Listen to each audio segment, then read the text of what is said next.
Assalamualaikum warahmatullahi wabarakatuh. Alhamdulillah wasburillah wa ni'matillah walhamdulillah wala quwata illa billah. Allahumma sholli ala sayyidina Muhammad wa ala ali sayyidina Muhammad. Hadirin yang kami muliakan,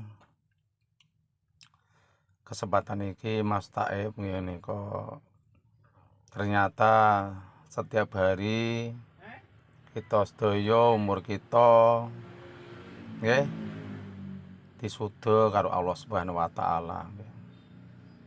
Ketoke umur ditambah tapi umur disuda. Jadi setiap tambah setahun umur kita ya sudah setahun. Mangkane iku rugi tenan wong-wong sing gak gelem nambahi amal ibadahe, malah tuwa kok malah ora eling pangeran, malah tuwa malah seneng donya, malah rusak kabeh. Jadi minimal seimbang, syukur-syukur akeh akhirate. Para netizen, tahun baru iki Muharram iki monggo kita nambahi diapiki meleh tindak lakune, aja gampang rasani wong, nek iso mek bang mek apa ya lerenke. Nggih.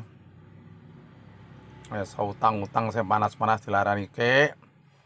Iso urip apa enenge nggih. Insyaallah kita saged selamat donya lan akhirat.